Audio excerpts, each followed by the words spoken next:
सरकार ताजुश्शरिया के बारे में यूरोप में पाकिस्तान के साकिब रजा मुस्तफ़ाई साहब ने एक सैयदजादे से पूछा, हुजूर ताजुश्शरिया की जब ज़ात अवामुन्नास के दरमियान होती तो क्या माहौल होता?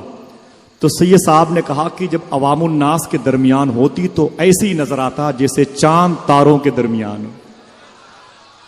दुनिया उन पर टूटे पड़ती, हुजूम उनको आगे नहीं बढ़ने देता, लोग उनको देखते तो रोने लगते थे। साकिब साहब ने कहा कि यही विलायत की पहचान है, यही विलायत की पहचान है।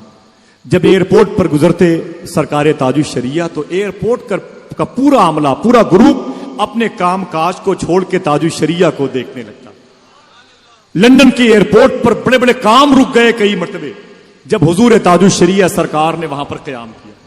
आधे घंटे के लिए भी ठहर गए, फ्लाइट लेट हुई तो मालूम हुआ कि पूरा ग्रुप ये के बादीगरे अपना काम काज छोड़ के चला आ रहा। यार देखो तो ये कैसा इंसान है जिसको देख के सच्ची तौबा करने का दिल कहता है, अल्लाह अल्लाह अल्लाह, जिसे देख के कलमा पढ़ने का दिल कहता है, अल्लाह।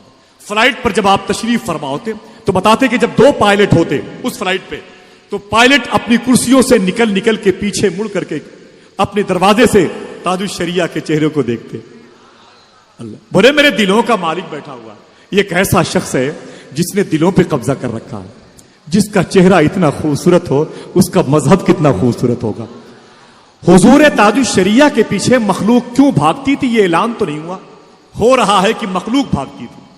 क्यों, कभी सोचा आपने पब्लिक क्यों भागती थी हुजूर ताजुश्शरिया सरकार की जात को सुनकर, उनके वजूद को देख करके? मालूम है गौस आजम सरकार की करामत थी ये, कागजी बात नहीं, साबित करता हूं। गौस आजम अपनी मस्जिद बगदाद शरीफ में एंट्री कर रहे थे, साथ में उनके खादिम अली नसर थे।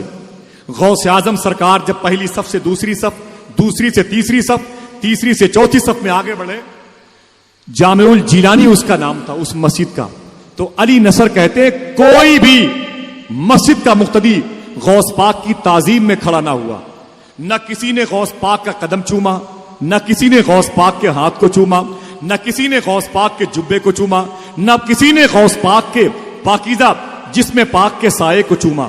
गौस पाक लोगों को हटाते जाते और आगे बढ़ते जाते। अली नसर बिन हैती कहते मैं परेशान हो गया कि लोग तो गौस आजम को एहतराम इस कदर करते हैं गौस आजम सरकार का कि आगे बढ़ने में बड़ी दिक्कत होती है। आज गौस पाक अकेले चले जा रहे हैं, कोई हाथ भी नहीं चूम रहा है, कोई पैर भी नहीं चूम रहा है, आखिर बात क्या है? इतना सोचना था अली नसर बिन हैती का कि गौस आजम सरकार के करीब दाएं तरफ से एक साहब उठे, बाएं तरफ से एक साहब उठे, सामने से उठे, पीछे से उठे, फिर वही सलाम, फिर वही हाथ का चूमना, कदम का बोसा देखना, चूमना, जुब्बे को चूमना, इमाम शरीफ का बोसा देना। लोग लग गए, इतनी भीड़ जमा हो गई कि अली नसर बिन हैती को लोगों ने धक्के मार के बाहर कर दिए। जब ये बाहर गए तो सोचने लगे यार वो पहले ही सही था, कम से कम सुकून से मेहराबे हरम के साथ तो जाने वाला था। लोगों ने इतनी भीड़ पे अपने इश्क का इजहार किया, मैं खुद धक्के खा के बाहर आ गया हूं। इतना सोचना था कि गौस आजम उनसे मुखातिब हुए। फरमाते हैं अली नसर बिन हैती, मैं उन्हें इसलिए हैती कहता हूं कि बगदाद शरीफ से 250 किलोमीटर के फासले पर एक कस्बा हैत है जहां पर अली नसर की मदार शरीफ, उसका नाम हैत है, हीत नहीं है, इसलिए मैं हैती कहता हूं। बाकी आप उलमा और मशाइख की तहकीक मेरे सर आंखों पर। तो अली नसर बिन हैती कहते हैं कि मैं सोचा मुझे गौस पाक ने करीब बुलाया, फरमाया अली नसर तुम क्या सोच रहे थे कि कोई गौस आजम से सलाम नहीं कर रहा है, कोई हाथ नहीं चूम रहा है?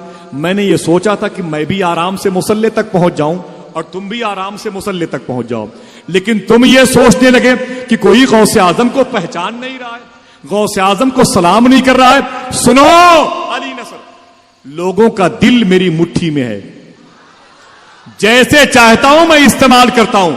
मैं चाहता हूं तो लोग मेरे पास आते हैं और नहीं चाहता तो लोग मेरे पास नहीं आते हैं। यह साबित हो गया कि 900 साल के बाद ताजुश्शरिया सरकार के करीब वही आता था जिसका दिल गौस आजम की मुट्ठी में होता था। यह साबित हो गया कि ताजुश्शरिया के करीब लाने वाले गौस आजम थे, ताजुश्शरिया के करीब लाने वाले गौस आजम थे। समझ रहे हैं आप? यह करामत है सरकार ताजुश्शरिया की, ज़ात से जुड़ी हुई सरकार गौस आजम। समझिए आप, बहुत बहुत शुक्रिया। तो बात सरकार गौसल आजम के उस लाडले की है जिनके चेहरे को देखकर लोग कहते थे ये हम शबीह सरकार गौसे आजम के नवासे भी हैं और खुद भी शबीह गौसे आजम, खुद भी शबीह गौसे आजम।